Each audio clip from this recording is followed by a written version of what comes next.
कहते हैं कि मंदिर, गुरुद्वारा, मस्जिद या चर्च, इन सब जगहों में एक हैरत अंगेज ताकत होती है जो रूहों को अपने इर्द गिर्द भटकने भी नहीं देती। लेकिन अगर हम आपसे कहें कि गोवा में एक ऐसा चर्च है जिसे दुनिया का सबसे ज्यादा हॉन्टेड चर्च माना जाता है, तो क्या आप इस पर यकीन करेंगे? यह कहानी है 3 दोस्तों की, जिम, हैरी और सैम, जो अपनी छुट्टियां गुजारने के लिए गोवा आए थे। दोस्तों के साथ गोवा का सफर यकीनी तौर पर हर एक की प्लेलिस्ट में है, इसलिए जिम, हैरी और सैम बहुत ज्यादा खुश थे। उन्होंने गोवा जाकर बाइक्स रेंट पर लीं और गोवा की खूबसूरती को एक्सप्लोर करने लगे। एक रात वो एक पार्टी से वापस आ रहे थे और वापसी का रास्ता भूल गए। रात का वक्त था और गोवा के जंगलों से भरे रास्तों पर उन तीनों ही के फोन में नेटवर्क नहीं आ रहा था, इसलिए न वो गूगल मैप से मदद ले सकते थे और न ही इतनी रात गए उन्हें सड़क पर कोई इंसान नजर आ रहा था। वो बस अपनी बाइक पर सवार सही रास्ता ढूंढने की कोशिश कर रहे थे। तभी कुछ ही दूर पर जिम को रात के अंधेरे में एक चमकती हुई लाइट नजर आई। जिम ने लाइट की तरफ देखा तो उसे हिलटॉप पर एक चर्च दिखा। जिस तरह चांद की रोशनी उस सफेद चर्च पर पड़ रही थी, वो बहुत खूबसूरत लग रहा था। जिम को लगा उस गिरजे में जरूर कोई तो ऐसा होगा जिससे वो मदद मांग सके और वापस अपने होटल पहुंच सके। जिम के कहने पर तीनों ने अपनी बाइक उस चर्च की तरफ मोड़ ली, लेकिन वो नहीं जानते थे कि जिस चर्च के सामने वो खड़े थे वो कोई आम चर्च नहीं था, बल्कि दुनिया का सबसे ज्यादा हॉन्टेड चर्च माना जाता है, जिसका नाम है थ्री किंग्स चैपल। कहते हैं कि तकरीबन 200 साल पहले वहां पर 3 बादशाह रहा करते थे जो उस चर्च में ही रहते थे। उस एरिया पर हुकूमत करने के लिए उन तीनों के दरमियान कई सालों तक लड़ाई चलती रही। आखिर में उनमें से एक बादशाह ने बाकी दोनों बादशाहों और उनके खानदानों के खानों में जहर मिलाकर मार डाला। उसके बाद उस बादशाह को उन दोनों मुर्दा बादशाहों के भूत नजर आने लगे, जिससे वो पागल हो गया। लोग कहते हैं कि वो पागल बादशाह जिसे भी देखता था उस पर तलवार से हमला कर देता था। वो इतना दीवाना हो गया था कि एक रात उसने भी जहर खाकर अपने आप को मार डाला। तब से ख्याल किया जाता है कि उन तीनों बादशाहों की रूहें अब भी उस चर्च में रहती हैं। लेकिन इस सब से अनजान जिम, हैरी और सैम आधी रात में उस चर्च के सामने खड़े थे। उस चर्च के इर्द गिर्द का इलाका बिल्कुल खाली था और वहां पर कोई भी मौजूद नहीं था। जिम ने सोचा कि शायद चर्च के अंदर कोई होगा, तो उसने चर्च का दरवाजा खोलने की कोशिश की, मगर वो दरवाजा बंद था। तो जिम उसी चर्च के इर्द गिर्द घूमकर देखने लगा कि शायद उसे कोई ऐसा शख्स मिल जाए जो उसकी मदद कर सके और उसे होटल का रास्ता बता दे। जहां जिम मदद ढूंढ रहा था, वहीं हैरी और सैम एक दूसरे की फोटो खींच रहे थे।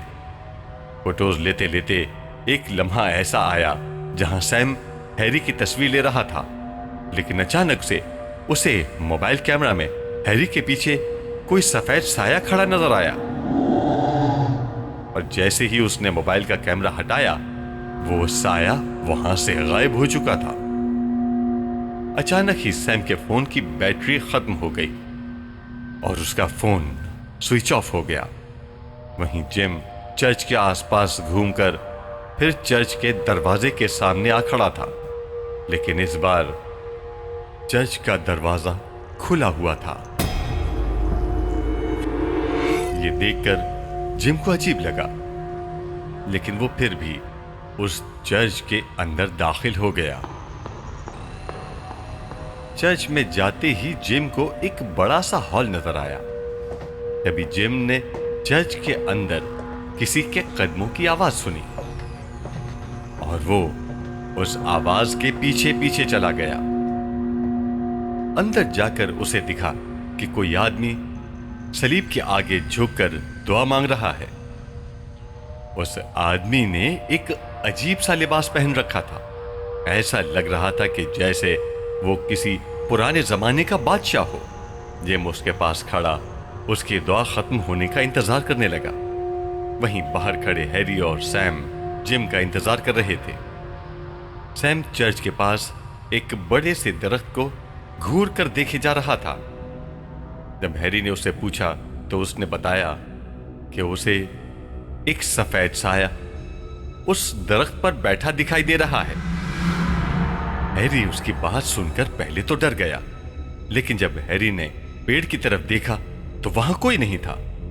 हैरी को लगा कि शायद सैम उससे मजाक कर रहा है। वो हंसते हुए जब सैम की तरफ मुड़ा तो वो हक्का बक्का रह गया।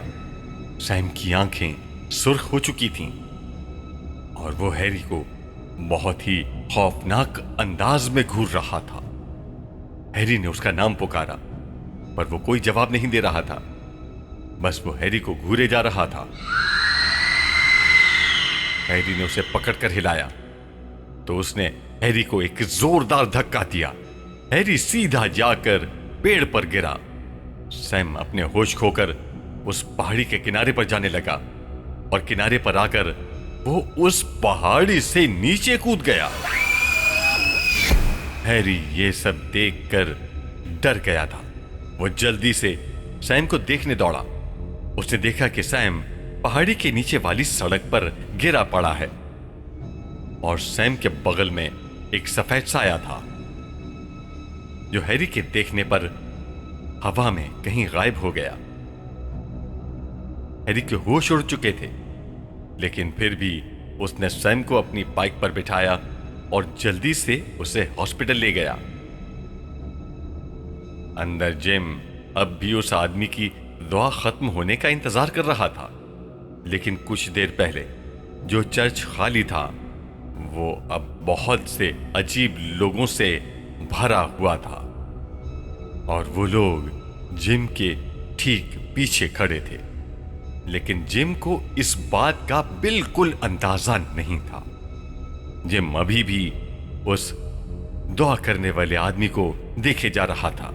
उसने कुछ देर इंतजार किया और फिर उस आदमी को आवाज लगा दी, हेलो सर, मुझे आपकी थोड़ी हेल्प चाहिए थी। जिम ने इतना ही कहा था कि उस आदमी की गर्दन उल्टी हो गई। ये देखकर जिम के रोंगटे खड़े हो गए।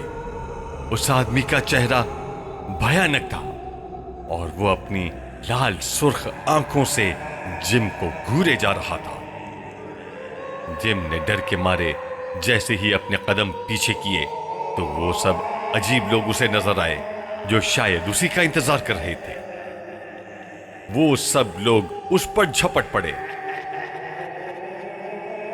वो राजा जैसा नजर आने वाला आदमी जिम के पास आने के लिए आगे बढ़ा तो जिम ने जोरदार चीख मारी। चंद घंटों बाद हैरी अपने साथ कुछ लोगों को लेकर वापस उस चर्च की तरफ आया।